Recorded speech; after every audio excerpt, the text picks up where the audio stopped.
What's up, you guys? Sean Ross Sapp. This is Fightful. It's February 1st, 2023. We are here live on youtube.com/Fightful and, of course, Fightful.com. We are simulcasting to twitch.tv/Fightful Gaming. Unfortunately, Twitter, StreamYard acting up, so we're not over there right now. But hey, listen, you're here. If you've been here all throughout today, you saw the What Do You Guys Want to Talk About podcast. If for some reason you're interested in me burying people, that's a good place to find that. But we've got lots of cool content over on FightfulSelect.com as well, including we had the Hour 2 rundown of AEW Dynamite. We're going to have some producers' backstage notes on that, something that got heat for Brock Lesnar at the Royal Rumble. But you also get the guy to whatever direction you're looking at me from. Alex Pawlowski doing sour graps over there, usually twice a week. Alex, how you doing?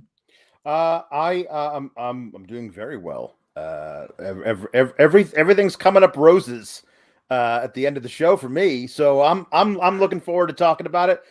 This Friday, it'll be me and Alexis Cardoza on this very channel talking about SmackDown because Kate is on the Jera cruise. Who's doing the NXT show with you Saturday? We'll figure it out. I love it. That is also my answer to who's doing the post-show press conference. Right. Because it probably ain't me. No. It probably ain't me. No. Guys, leave a thumbs up. We would greatly appreciate that. If you want your question or statement read on the air, you can donate a super chat here at youtube.com or a humper chat over at humperchats.com. We had a great interview with Aubrey Edwards that went up yesterday. We have a great interview that Scott Edwards did with Mariah May coming up this Friday, and I'm going to throw in a bonus one probably this weekend as well. How about some more AEW this weekend? The Wrestling Perspective podcast has Swerve Strickland, so we got lots of them coming your way. Every Sunday, the Wrestling Perspective podcast has some really great stuff, but meet Normason in a humper chat right out of the gate. That's what we love. We love to interact with you guys. He says, if I say SBSOB, do you know what I mean? Because tonight's Dynamite was sponsored by Nation Meat Week, and I'm here for it. Of course, we love our sirloin beef sons of bitches, and there were some on tonight's show. Absolutely, Meet Normus. And Doydless says, what do you think AEW might outdraw WWE in the UK? The O2 holds about 20,000, Craven Cottage about 25,000. I know WWE did Clash at the Castle, 60K, but is it a psychological victory? Alex, I would say no. We had reported on FightfulSelect.com that WWE wanted to do the O2 because they see it as the MSG of London. Like, they could have very easily done a stadium again. Like that would have been very easy for them to do again. But it's hard to say that. But I think AEW should be focused on their own victories. If they do 25,000 at Craven Cottage, I think that is phenomenal. That'd be a huge thing for them. Absolutely, yeah. No, I think there's a little too much compare and contrast going on when you have one company that's been all of wrestling basically for the last 20 years and the biggest thing in wrestling for the 20 years before that. And this company, which lest we forget is in its 4th year of existence, to try and apples to apples it is hard. You have to figure out a way to like grade things on a curve. And I think they're doing an amazing job for considering how far along they are. Jamebeard says we should have a Julie Cutlass to the NXT show. I do understand that bit. Says, can we have more puns tonight? Because as I said yesterday, see Reef Sap. No, we cannot. No. Keep those on Tuesday. That's right. That's how we will handle that. But you know what else we kept on Tuesday this week? The Backstage Report podcast on FightfulSelect.com. Some of you were saying, hey, Sean, did you do your own review of Royal Rumble? I did for about 25, 30 minutes at the end of the Fightful Select Backstage Report podcast. So check that out. We got Jake Salazar asking if Trips can ask Scripps why he wears that mask. Maybe next Tuesday he can. Maybe next Tuesday around midnight Eastern when nothing else is going on in Tripp's life. But we've got AEW Dynamite to talk about. Thank God we have it to talk about. We kicked it off with a hell of a match. Just beat the brakes off of each other, did Mox and Hangman. Moxley comes out. Again, this is like an hour from his house, hour from where he grew up in Dayton with his dad and Wheeler Yuta. I just love that he's like, well, I want my dad and Wheeler Yuta. Yep. Oh, that's so fantastic. But they end up fighting, beating the brakes off of each other before they even get in the ring. And Paul Turner's like, boys will be boys, I guess. And then they beat the snot out of each other even more in the ring, including Moxley kicking out of the Fightful Award-winning finisher of the year, the Buckshot Lariat. And I'll tell you what I love, when a good pin beats a good wrestler, Alex. I love it. I know a lot of people say, a sneaky roll-up. There ain't nothing sneaky about getting your shoulders pinned to the mat, my friends. No. It happens, and you lose. It's just as effective as a DDT or anything else. I was in love with this match. They have something very special. Let's talk about the match itself before we get into the match, because there was some great stuff, like a nice front chancery superplex that he ain't seeing much these days. This was, God, I love the way these guys fight each other. Like, they have some kind of special chemistry. Like, I don't know, man. Like, it's so hard for me to again compare and contrast. But for me, like, this is Moxley's greatest dance partner. Yeah. Like, just like, it feels like these two guys were made to punch each other in the face. It just feels like that. Some guys you have like, oh, your greatest rivalry, or like, but there's like people who are like, maybe not your greatest rival, but your greatest dance partner. You one-on-one in the middle of the ring.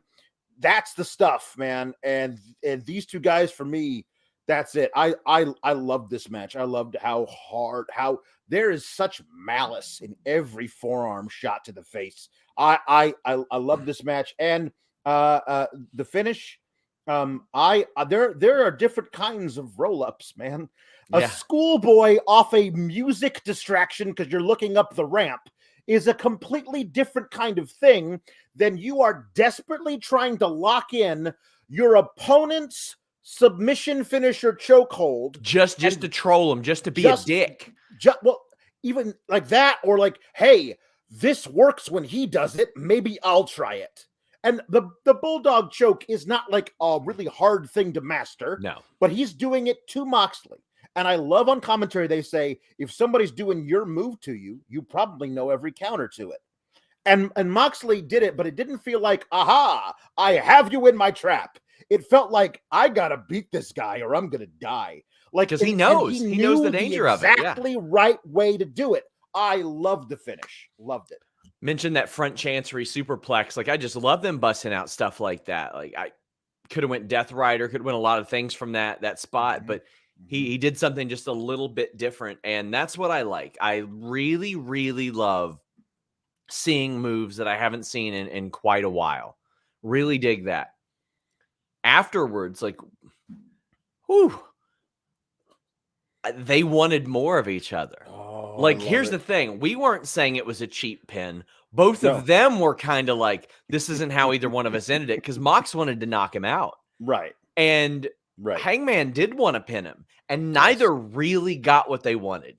Moxley was aiming to send Hangman right back to the UC hospital. That's exactly what he was doing. He was looking to have him camp out there for the night, getting his concussion protocol done. That's what Moxley wanted.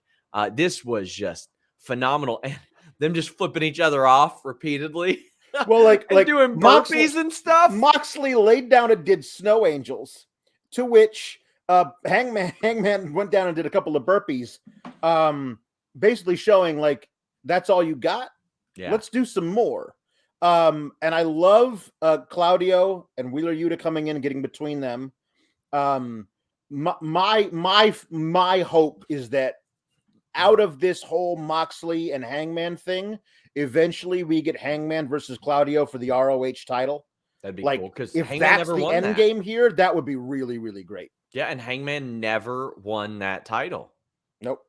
So, I mean, man, Orion Ben says 3 generations of Moxley's wrestling's royal family. Well, there's more than one royal family in wrestling. Tom LaValle says Mox came out with his dad and his son.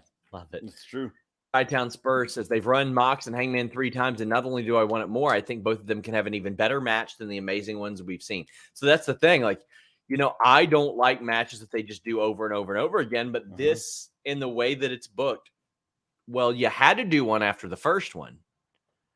The second one did leave me being like, all right, well, Hangman got his justice, so to speak, but he still wasn't done, and neither was Moxley. Right. And this one has me feeling like there is no finality at all because both of them stood up, looked at each other, and flipped one another off. Yep. I often say, like, one of my favorite starts of a feud was early 96, Savio Vega, Steve Austin, when he was still, I think he was still the ringmaster then, or maybe it was February or something. And they were put in a cold match on Raw, and they just beat the living shit out of each other. Sure did. And during that match, they're just like, they developed a hate for one another. During this 5-minute match, they went to a double countout, and they wouldn't stop fighting. And I believed they wanted to keep fighting. And you had to add straps in there. You had to add all this other stuff. If they make me believe they want to fight, I'm going to want to watch them fight. Right. Sawyer says, get rid of Dana's slap fight, replace it with a weekly hour of Hanger and Mox kayfabe concussing each other. Listen, if they did a parody. You know how they, one of the biggest things, whenever WWE breaks out the arm wrestling match, they should do a kayfabe, slap fight. And then after about 4 of them, Moxley goes, this is dumb. And they just start fighting each other. No, they just fight. I would love it. Yeah. I would love it. Oh, man. Just phenomenal stuff. Guys, reminder, get in your super chats, get in your humper chats. Backstage, Jamie Hayter accepts the Bunnies challenge for a title eliminator match. I like that virtually all non-title matches are like, well, if you win this, you're going to get a title shot. That's what it should be. That's what it should be. I'm sure Tegan Knox and Shotzi have something to say about that, but they won like 4 of them. I believe they did. But Saraya and Tony attack Britt Baker backstage. Later on, Ruby is approaching Britt, and Britt doesn't trust her, and I like this. Britt is like, I'm not falling for this. I know that you're friends with them. I don't trust you. So either Ruby is playing it, like, there's 3 options for Ruby. She's like a double agent. She is sincere, or she's just looking at it like, I got to make friends with somebody because things are getting rough out here. Right. The team, I think, that welcomes her in with open arms, I think, is the one she doesn't join at some point. Like, she feels like she's too, counter. Anyway, the wind is blowing, she goes the other way type of thing. I also don't know this for a fact, but when they say you've known them way longer than you've known us, I feel like the amount of crossover that both Toni Storm was in the States when Ruby Riott was still employed by WWE was a much shorter time than that she's known Britt Baker.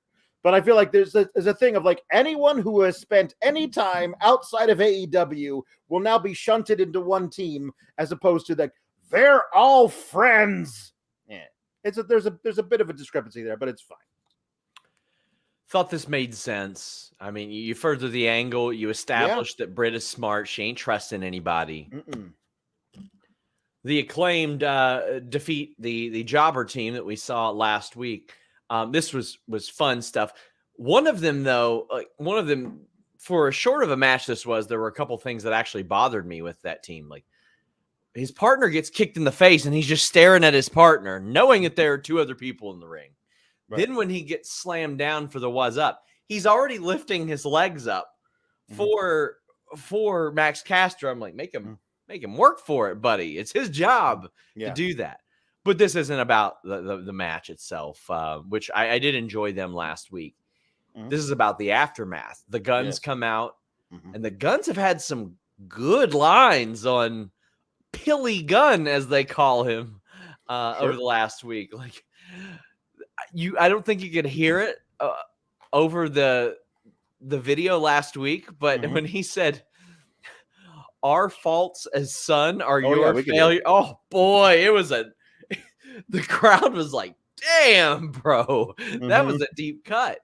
Yeah. And then this week, they're like, "Drown your sorrows," and I thought it was going to be like, in the safe thing, in a bottle of alcohol. No, a bottle of pills, he said. Damn. And then Billy Gunn said, "Okay, you want your damn tag title match? You got it next week." Now, this is after Anthony Bowens called them Rod and Todd Flanders, which popped me immensely. A very underwhelming rap by Max Caster before that, by the way. Yeah. I thought Anthony Bowens really outshined Max Caster, but there's a lot going on here. Guns have some good lines. Anthony Bowens outshines his tag partner on the mic.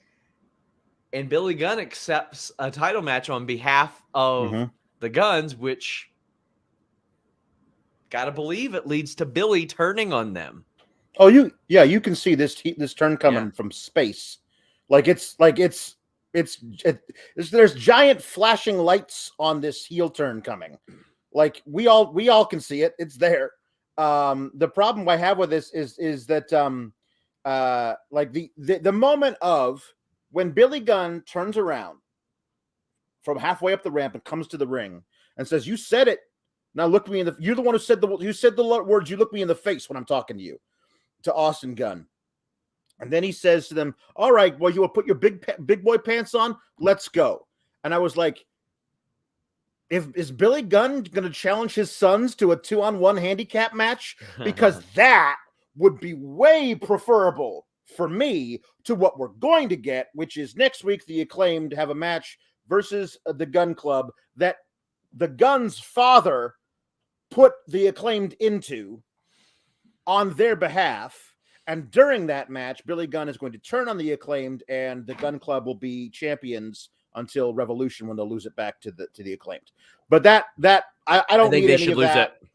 I think they should lose it to somebody else. I think they should be transitional. I mean, like, maybe, but like, then you got to figure out a way to get to the heat has to be then on Billy Gunn and Max Caster, and that you can't. They got to resolve it in a way that doesn't make Caster and Bowens look like utter dumbasses, because if they don't see this coming, they're the only ones who are talking about this match. Well, that's my thing. I hope they do see it coming, but still get beaten as a result of it, regardless. That's a really bad way to treat the most over tag team in wrestling. Like, I don't know. It'd be a hard way to do it for me. But I do look at this and I go, okay, how much longer is this specific trio act gonna... Oh no! As far as like Daddy Ass being there, like he doesn't need to be a part of it. It's fun, but he doesn't need to be. The Acclaimed can exist without Daddy Ass there. And the Guns as a trio, I think, have some value as well, because like those three could be a very annoying heel trio, and do some fun stuff there. Meet Norma says, "Is the end game the reunion of the Gun Club versus the Acclaimed and Keith Lee? More trios, please."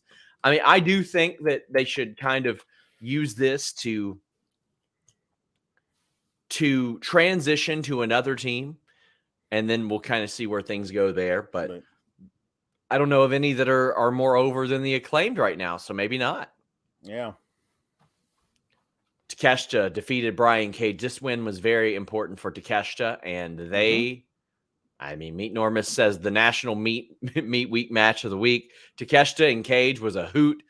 If Konosuke doesn't have a belt by the end of the year, I'll stop pursuing the lender.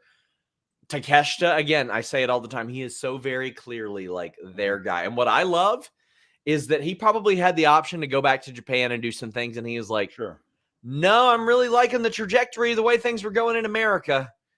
And if you can find somebody like Konosuke Takeshita that not only looks the way that he does, it's the size. I mean, 6'2", 230. If he's 6'2", 230, that's a pro wrestling 6'4", 250, right? Like, if you can find a guy that size who is 27 years old, who wants to be in America and wants to wrestle in America, boy, and gets this type of reaction, this type of following, you take him. Bryan Cage, again, best run of his career in the ring on live TV. I'll have some more news on him fairly soon.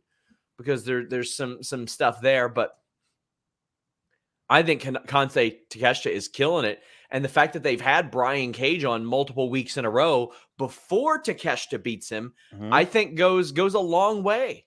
Yeah. Yeah. So I think Takeshita picking up a victory here is great because he's going to lose next week. Well, he's not going to lose, but he's not going to win. So I think they'll probably need some odd finish to it. But I think it's great that he's getting a TV victory. I think you're right. I think that he will get a push towards a title. If not being the champion, they got a lot of guys in line. I'm going to talk about this at the end of the show. I think the TNT title can be used in a way to get a lot of guys runs. If you force it to be defended all the time against top talent, then you can find ways of getting guys reigns with it that don't have to last several months. But anyway, I love this match. I think that there was that point where he hulked up Brian Cage into that Liger bomb. And Brian Cage is not a small man. And that was just all like Konosuke. Like that was, I mean, I think this guy is so damn talented. He's so good. And Takeshita obviously, is so clearly a future major star for a long time.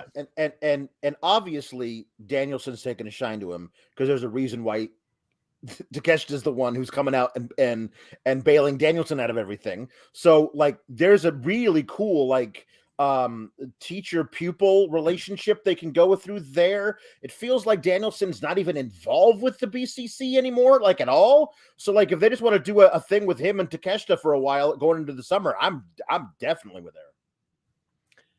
Tom LaValle says Takeshita to win the TNT title, color it Cinnabon.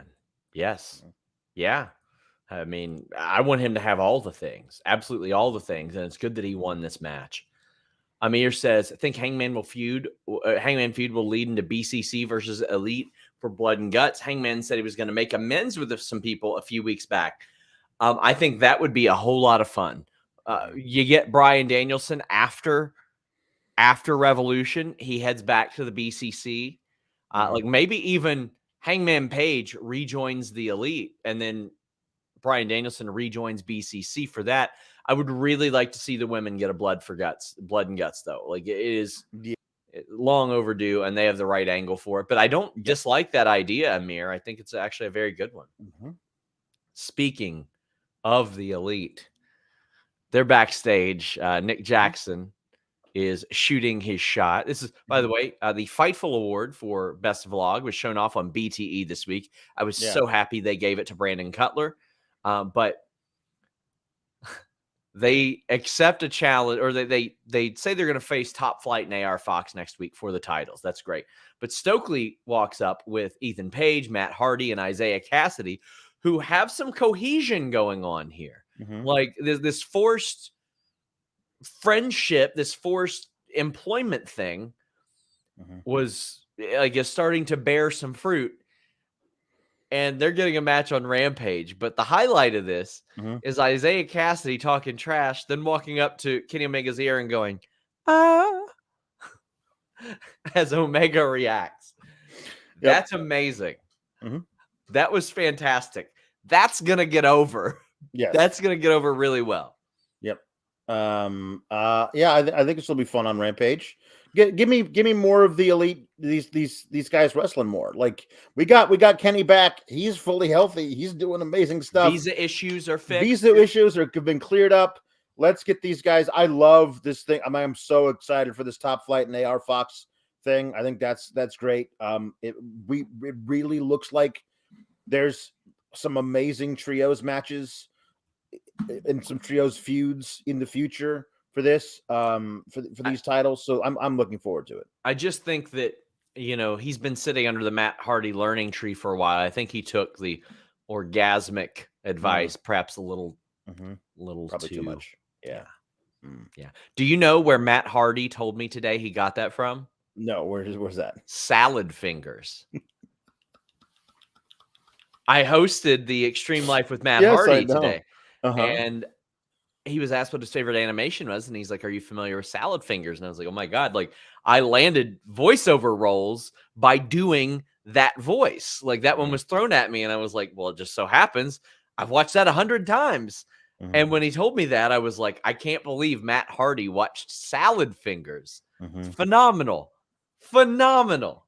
Wonderful. We've got the Yas interview backstage. Actually, we've got Jambeard saying Elite plus Page and Cole versus BCC and Takeshita. Who would be the fifth guy? I mean, with BCC, you got Claudio, Danielson, Yuta, Moxley, and Takeshita. You'd have five. The Yas interview. So first off, I want to say Daniel Garcia did a great job in this. He was great. I feel like a lot of times AEW runs concurrent angles that are the same thing. And that's my frustrating point here. We're watching Bryan Danielson on this show go through a lot of people to get to MJF. Now what we're watching is Ricky Starks have to go through Yas to get to Chris Jericho. Right. And we've also seen this with Chris Jericho like stables before. Like I don't want to see this again and again and again. I just don't want to see it. And somebody says it's just one match, I'll allow it. I don't know if you mean this or something else. This ain't one. It's like four. But they said it's a one-nighter though, right? I mean, it's a gauntlet, meaning Ricky Starks has to beat all these guys back to back to back to back to back to back in one sitting, as opposed to Danielson, which is every week. Yes. Now there is a difference, but they're too similar to be running at the same time. Yes. That's that. I was just like, I do like that it's one night if it is one night. And I would just love if Ricky Starks was like he had the answer and he's like, you dumbasses don't have any new ideas. Like I watched your old tapes. I figured this out. But Brent Lockman says, you can't say you do the Salad Fingers voice and not do it. Them's the rules. Okay. There you go. That's him touching rust. Living Dead Frank says, as amazing as the best of 7 series was, we're getting the new Elite Trios matches against mini dream teams. LFG, House of Black. I want to see House of Black more and more and more. They popped up last week. I got to see them just obliterate those 2 jobbers that we saw this week. Last week, that was a hoot, man. Yeah, that was good stuff there. That was fantastic. But yeah, I do want to see. I want to see that trios division heat up. I want to see some undercard trios matches. I want to see some people develop some of that. Eloquent says Starks already beat Jericho. Why do the gauntlet? I mean, Ricky strikes me as the kind of guy that's like, I'm done with your dumb ass. Like he should be. Things. He should be, but but it was Andretti, right, that got hit with the bat. Yeah. And so Starks says, you cheated. And, okay, so we didn't cheat, but even if we did, if you want to get us back for that, you got to run the gauntlet. And Stark should say, why would I do that? I already beat you clean in the middle of the ring. You probably shouldn't be hitting my friends with baseball bats, but I'm out. Otherwise, it's going to be this gauntlet, and then he's going to win it, and he's going to go up against Jericho. And if Jericho snakes a win there, this feud will last until the fall. Well, you know, whether it's fall, whether it's winter, whether it's summer, you're going to feel like you're cheating to win here with this deal from harrys.com/Fightful. Get a starter set for only $3. January means a lot of things. New Year's resolutions, getting back in the gym, making changes to your life.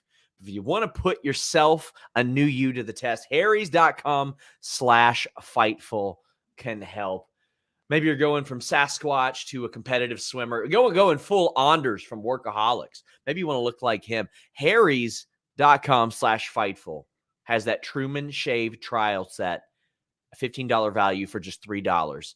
A 5-blade German-engineered razor, weighted handle, foaming shave gel, travel cover. Plus, you can schedule replacement blade deliveries whenever you need them with refills as low as $2. It's everything you need for a great shave, nothing but that. They're made in their own factory that they acquire. They acquired this great German blade factory. That way they could bring you the best razors. It's got the highest customer satisfaction in the shaving industry. In addition to that $15 trial set for just $3 at harrys.com/Fightful, they're still offering a no-risk trial. I love when our sponsors do this. That way, our wonderful audience can check them out. And if for some reason you don't like it, if for some reason you make yourself look like Garth Brooks with that side project he did with the soul patch, remember that? And you don't like it? harrys.com/Fightful gives you your money back. If you got friends in low places. Sorry, Alex, I can't follow up after that one. harrys.com/Fightful. I got to save that one for another one. Pavement cut your hair to do another ad read. Sheldon says, are the Guns officially a part of the firm? Because we saw them with Stokely Hathaway a few times and haven't seen them with him in a while. It doesn't seem like it. And he even said, he's like, some of these guys are just going to go their own way. They were hired by MJF. So I wouldn't believe so.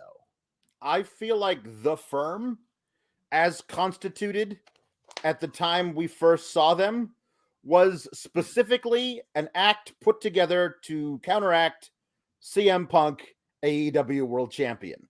And when that went away, the firm kind of like had to be restructured in a way because it wasn't the angle they were going to run for MJF in this next part of his time as champ. Swerve is backstage.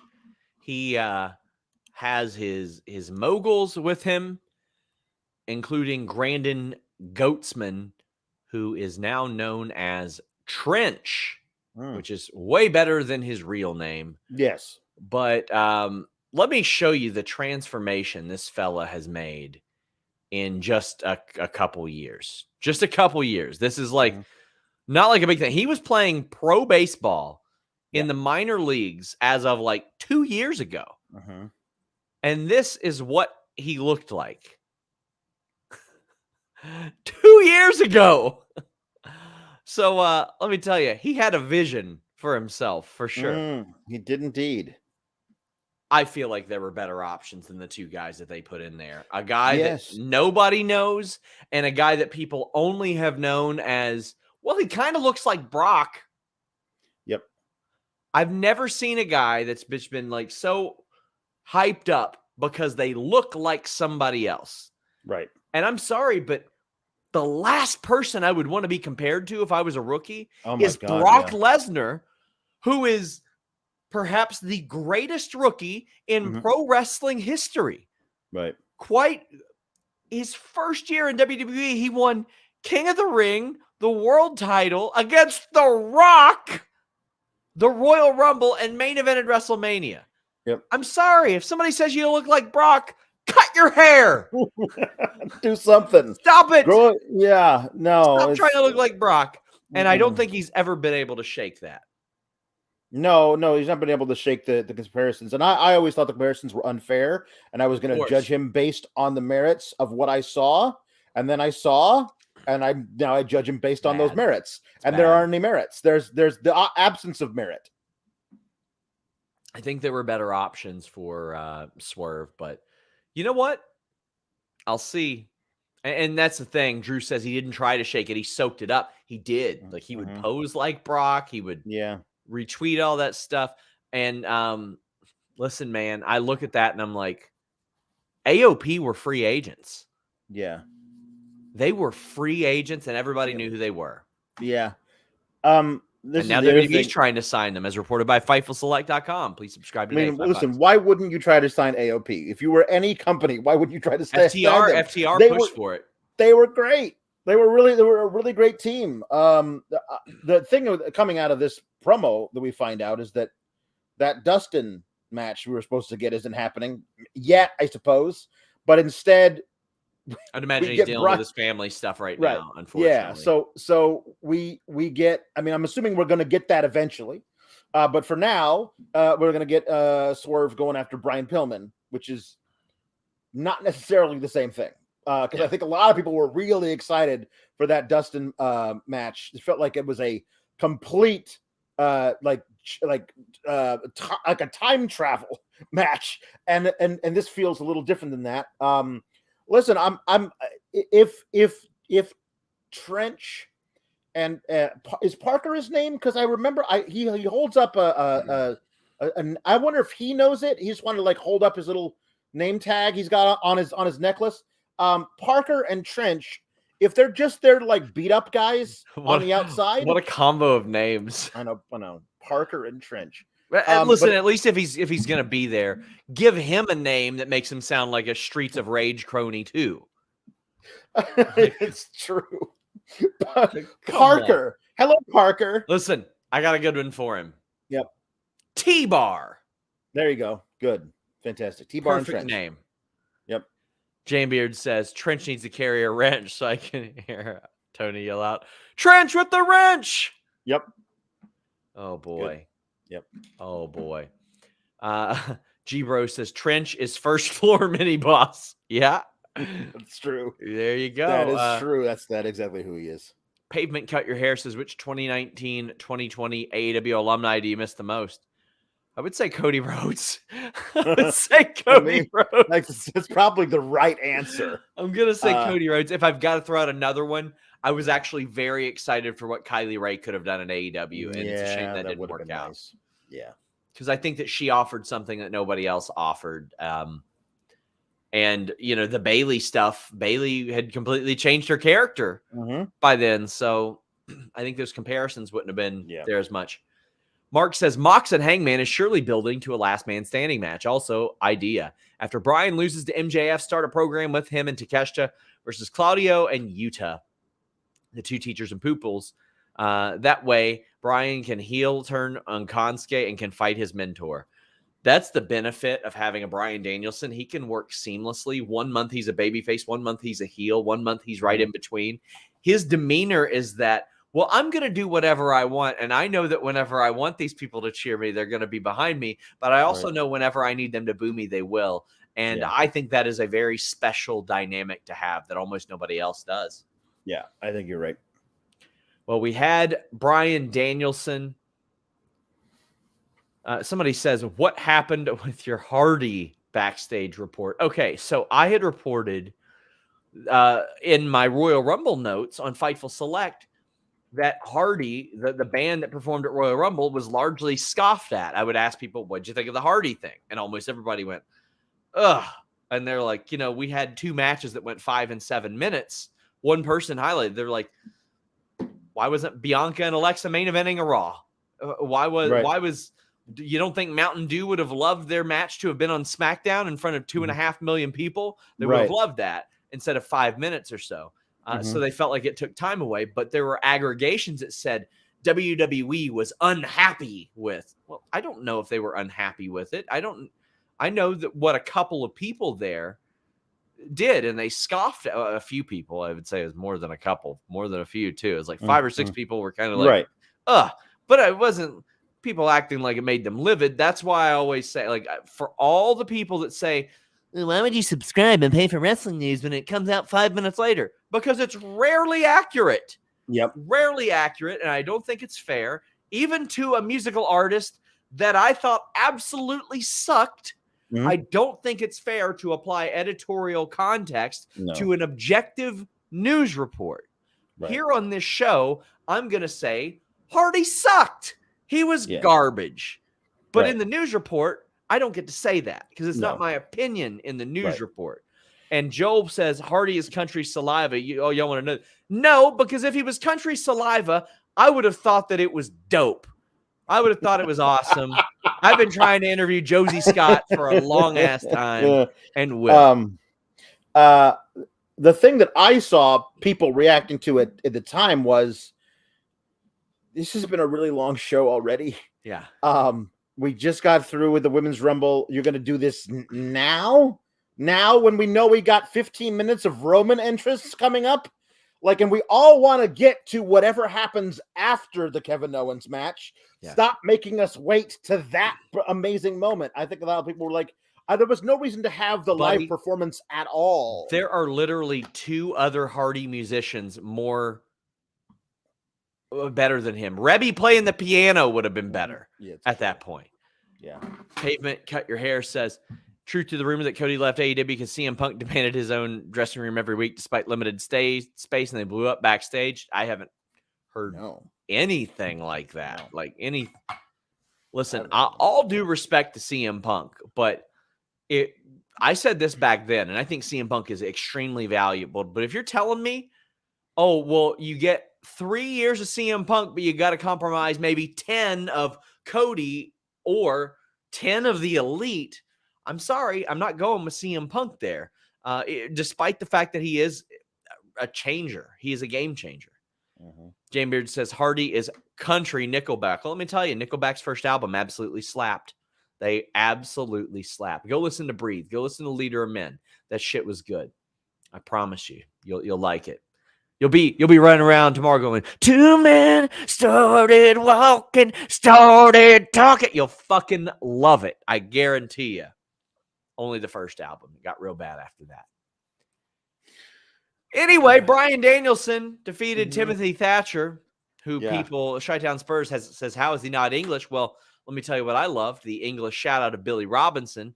Shout out to the lineage there. I had the great fortune of being able to work with him a very little bit. And I ate about 20 of those half-hatch suplexes that Timothy Thatcher did, which are not fun to take. They're very hard to protect yourself with, but I'm sure Bryan Danielson was like, hell yeah, bro. Give me about 50 of them. Bring it.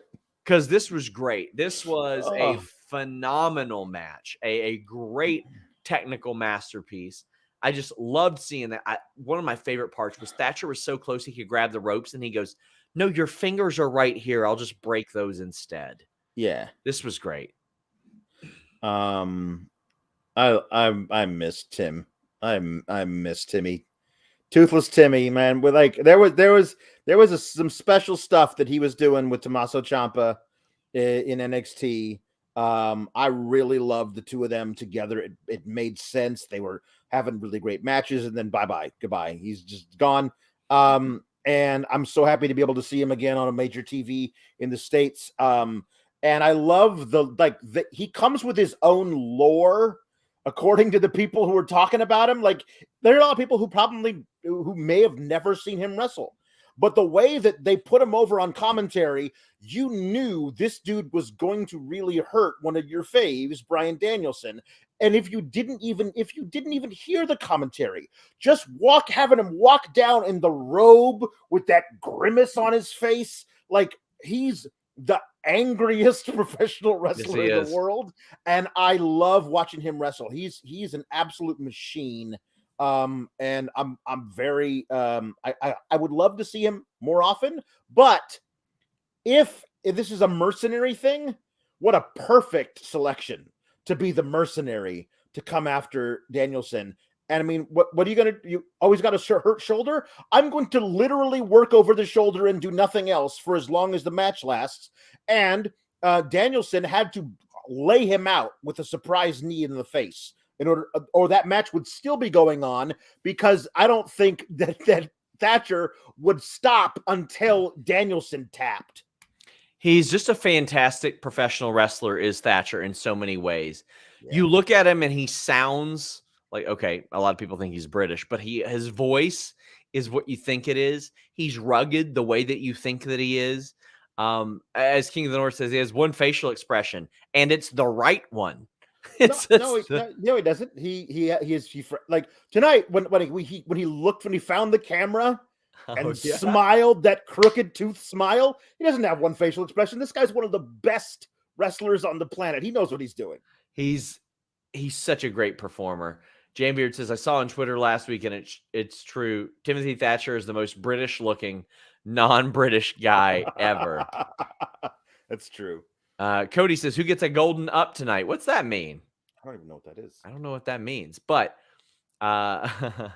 Jacob says, pretty good episode tonight. Thatcher is just my cup of tea as a wrestler. He just looks like a mean SOB. Well, you know what you can do? Take that cup of tea and pour it out because he ain't British. He ain't British, buddy. We fought a war for this. He's not British? He's not British. Don't be saying he's your cup of tea. No. Shot Kid says, some humpers tonight. Missed having Toothless Timmy on my TV. Seems like AEW TV has found its stride again since Full Gear. Thoughts?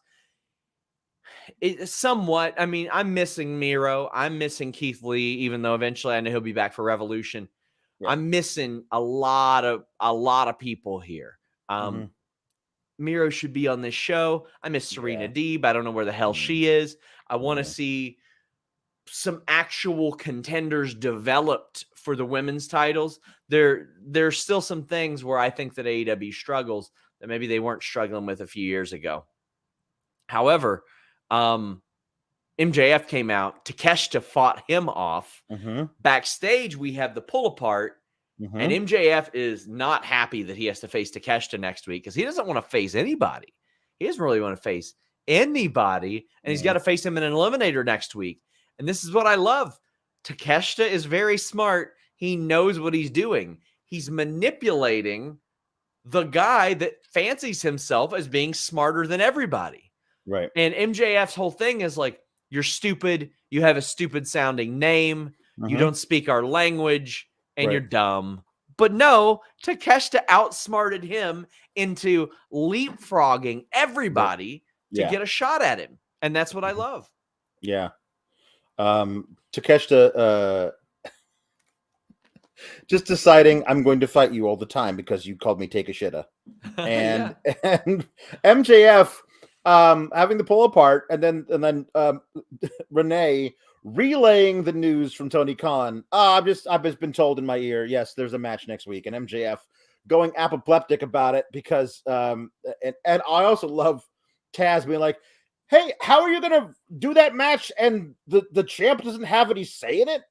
And Tony saying, good, screw him, I hate that guy. Like, I just love how Taz actually has a point, but also so does Tony. Get in your super chats. Get in your humper chats. Broadway Joe says, not a regular viewer. I always feel like the show. I feel like I like the show, but everything seems like it goes at the same gear. AEW needs a super hot storyline. Is there anything you guys think has that potential? I thought that Cody versus the Elite had that potential. Well, yeah. I thought that running back Punk and Hangman had that potential. I think that Punk and the Elite has that potential. Right now, I'm still waiting on something to catch fire.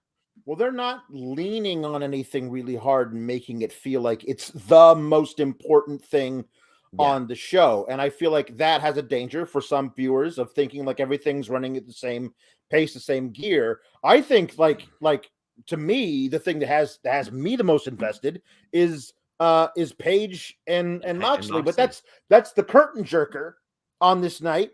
And by the time we get to the end of Danielson and Thatcher, like you like, oh yeah, that match was tonight. That was an amazing match. But we have this other thing to look forward to later. Like they have all this stuff going. It feels like everything is equally important, and they haven't like put all of their chips behind one thing the way they did with like Hangman and Omega, or or Punk and MJF. They haven't done that yet. Even Danielson and MJF, which feels really cool, doesn't feel like it is a absolutely far and away the biggest thing on the show. Backstage, MJF approaches Rush trying to speak Spanish. He does not know Spanish because if he did, he would know that after he handed over a big briefcase of money, that Rush said, I'll take care of Danielson and then I'll take your title from you too, which is what Rush did. And I like this because this is, again, MJF being outsmarted, thinking that he's smarter than everybody that doesn't speak perfect English. Right. And that's very funny to me. Yeah. We got Mitchell Gillum saying, did you happen to find out who came up with the Elimination Chamber concept? You said you were going to look into it. I'm going to look into it. I just wasn't able to find out just this afternoon. Yeah. I'm going to work on an entire feature on it, but I will be asking about that. Jay Beard says the whole Nickelback album is the same song. No, it's not. Kim Gray says, as a country music fan, Hardy was an embarrassing. Thanks for answering my son's question today on a podcast. Made his day. Well, you guys make my day by supporting us the way that you do. I greatly appreciate that. We had just a phenomenal thing. Like I'm tempted to do 2 Q&As a week where one is public and one is on select, but I'm liking the way things are going right now. So we'll see how that goes. But hey, subscribe to FightfulSelect.com on Friday. I'll probably be doing another one. Jade Cargill defeated Red Velvet. I saw an odd number of people that are like, is Red Velvet going to do it? And I'm like, no, absolutely not. Not in this spot. To certainly. me, well, I mean, earlier today even. But I say the same thing about Jade that I said about like Walter with the UK title, Reigns with the world title. Who beats her? I don't know. And I doubt they do because that person hasn't come along yet. Right. I'm still of the belief she should combine both the world and I see no reason why Jade wouldn't say that. Yeah. I see no reason why Jade's character wouldn't say, I'm sorry. I'm done with people out there thinking I'm not far and away the best woman on the entire roster. So Jamie Hayter, get your ass down here. I'm fighting you and I'm taking your title. Like, that's what Jade Cargill would do. And so they've got to give her something serious to be busy with so that she's not doing that. Because every week that goes by where she doesn't do that feels like a betrayal of what her character would do to me. I keep seeing people to be like, oh, it's Chris Statlander. Buddy, she ain't going to be back till the summer. Yeah. And Jade is approaching 400 days and just hit 50 matches. Like, okay. I mean, if Statlander's back in the summer, like, do it at All Out. Like, sure. Statlander versus Jade at All Out. Like, well, that's assuming all goes well, and it is. I mean, what I'm saying, injury is what we say it is. Yeah. If she is back, like, build to that big thing, because it felt like they were all primed to like have Statlander be the one to do it before she got hurt. There's no reason why it can't be her eventually when she's healthy. Until then, you just got to make sure you got the right challengers for Jade so her reign doesn't feel stale. And if her reign feels stale, she would say, I want that other belt too. I see some people mentioning some former world champions. I don't think so. I think you absolutely got to make somebody if somebody beats Jade. Yeah. But Jade won this match. She presents herself like a star. Seeing her pick up her daughter and go celebrate. Yeah. God, that's a very likable thing. Like, I can't boo a woman like that. Hunter Tillman says 50-0 for the undefeated and reigning TBS champ. So happy for Jade. She impresses every time she competes. Trying to think of who they're going to have dethrone her. So we talked about that a little bit, but Hunter spent a good amount of money on the super chat, and definitely want to give Hunter his money's worth. But she does the way that she carries herself, presents herself. Gear of the Year winner for Fightful Awards, by the way. She showed off the award on her Instagram. Yeah.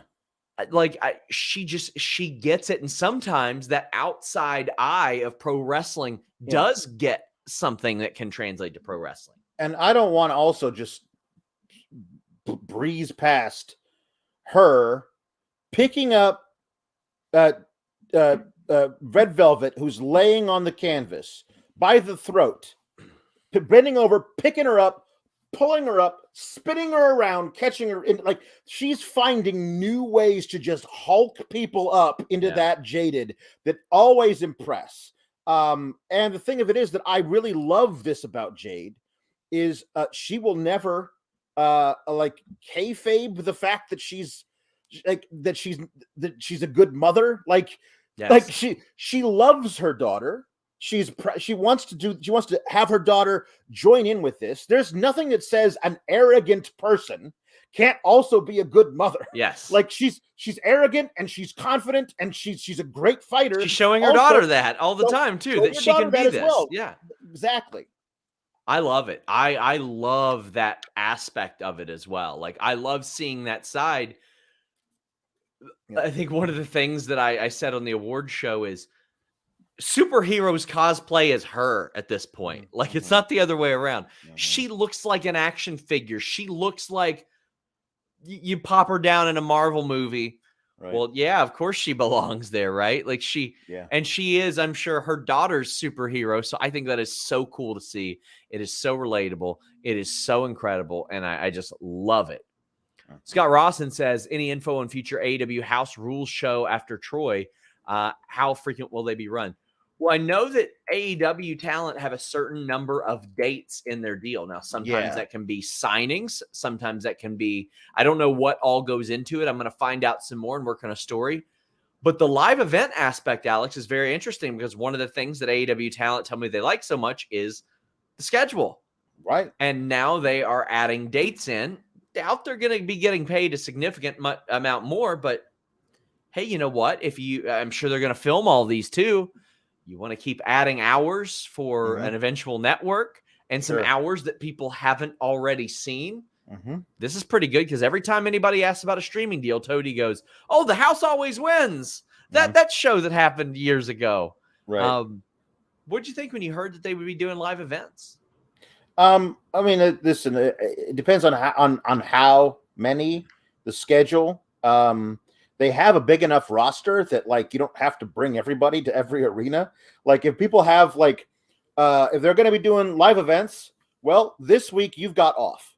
So go home in between the television tapings. You're not doing the things. You have a way of like, you can stagger people so you don't have to like crazy weigh them down with travel and dates. I think you tweeted this, like, you don't know how wrestlers do it where they travel all the time because you traveled one time and you're done. Like the show was 3 miles from my house. I went to San Antonio the next day, came back. I'm 3 days later, I'm catching up on sleep. I don't know how the hell they do it every week. It's amazing. And they do it for a living. Well, I know one thing that happens when I travel, Alex. What's that? NordVPN.com/Fightful is right there by my side. 4 additional months free, 3 great tiers, a 30-day money-back guarantee. I was in the airport. I was at the hotel. I was at the arena. I was on that Alamo Dome Wi-Fi. I don't trust that. I don't trust. In San Antonio, you got to be kidding me. Half that place barely has functioning toilets. I'm not going to trust people there. Like, I saw people out there, and they were like, I see that Sean Ross Sapp. I'm going to get his data. And I said, no, you're not, buddy. NordVPN.com/Fightful. I didn't make that up at all.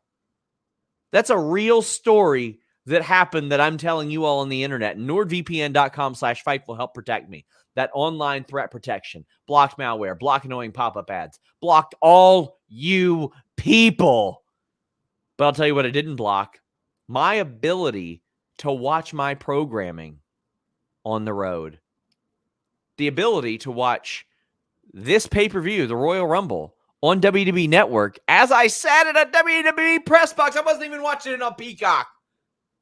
NordVPN.com/Fightful gives you the ability to do that.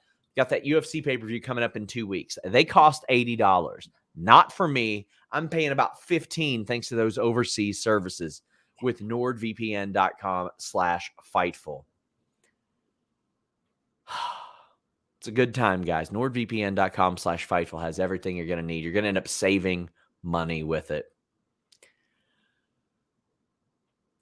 Samoa Joe beat the brakes off of Darby Allin. This was fun.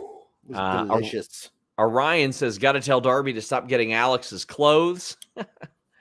Eloquent says, still shocked WWE couldn't find Joe something to do. They did. It was just never for very long. Yeah.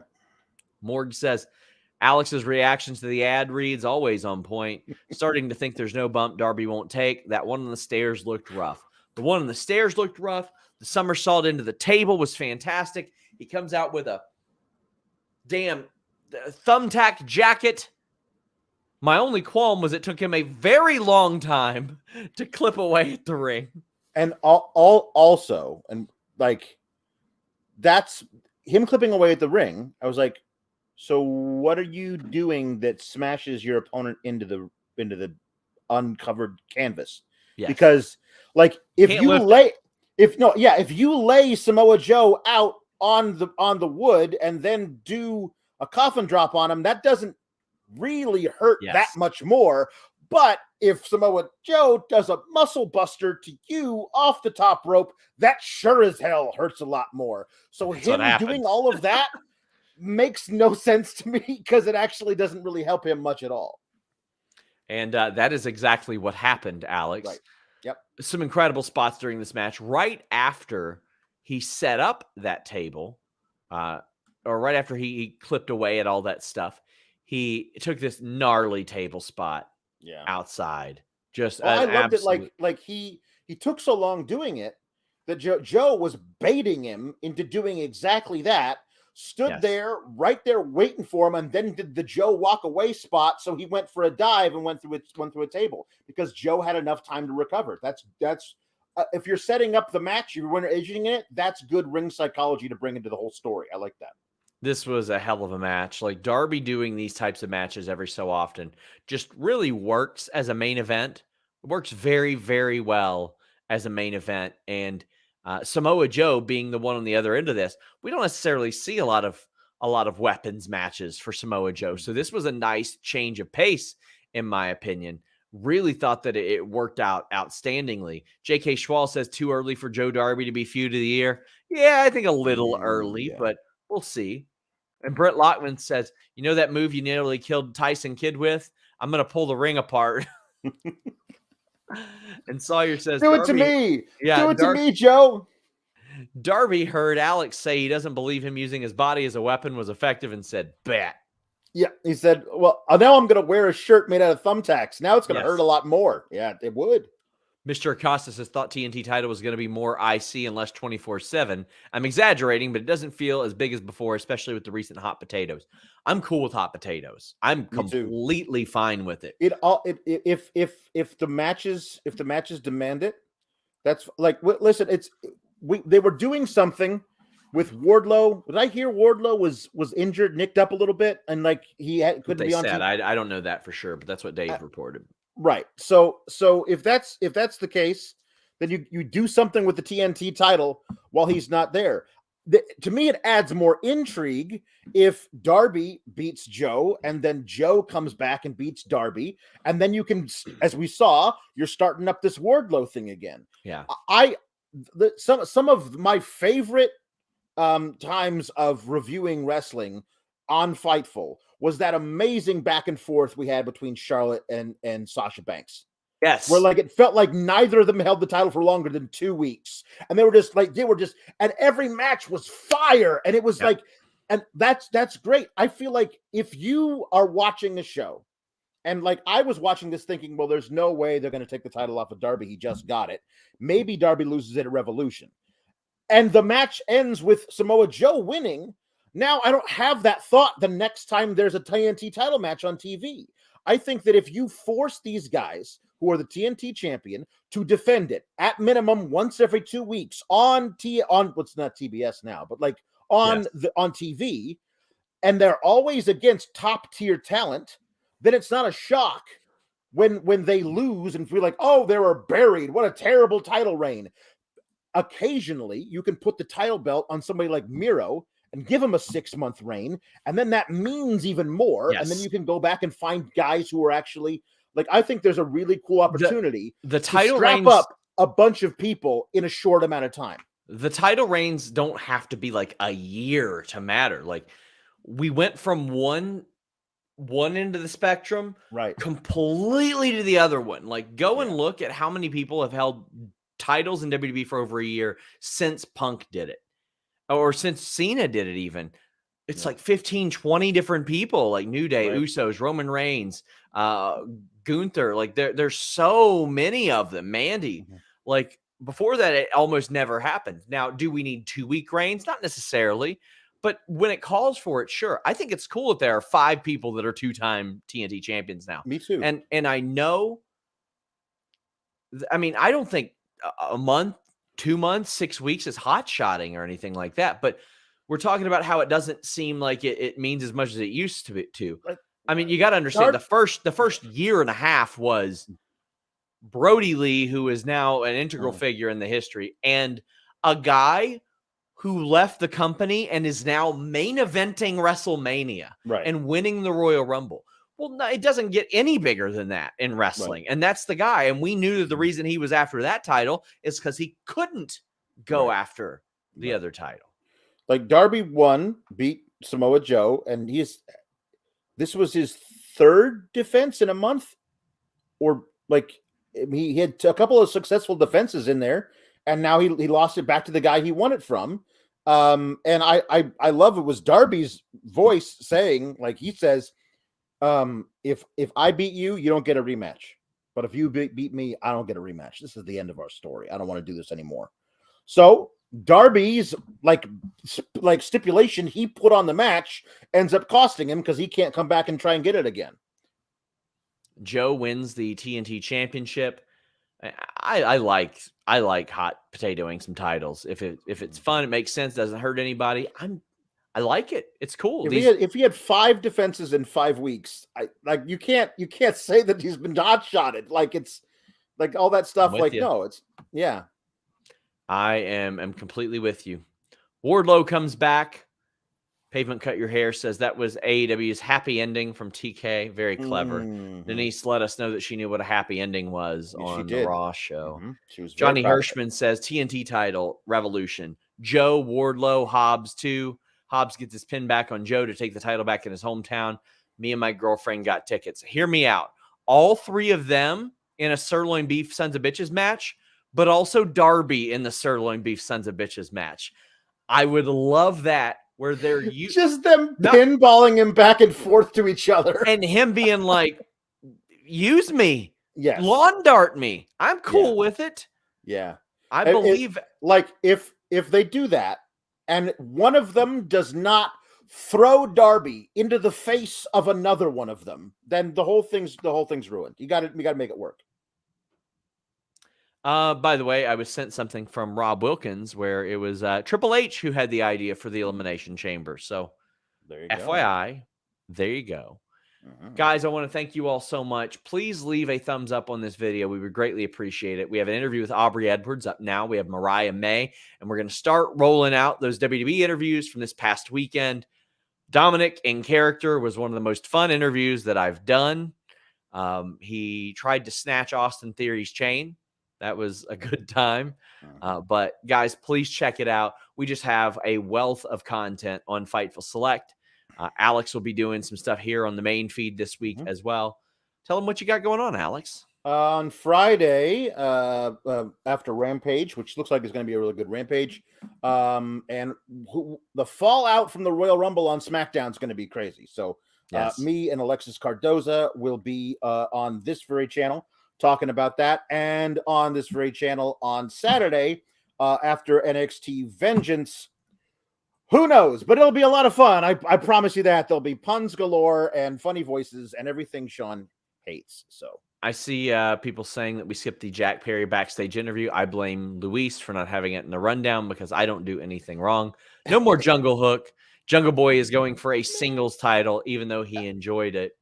Yeah, good for them. I feel like there was so much merch to be sold for Jungle Hook. You could have kept them together for another couple of months at least before you broke them up. But, Fightful Award winner Hook. Yeah. There you go. Guys, I want to thank you all so much. Luis says, my bad. Listen, Luis, I do not envy your spot. That's why you have your spot. It's because I didn't want to do it anymore. Right. We love you, Luis. Thank you so much, guys. Until next time, we're out.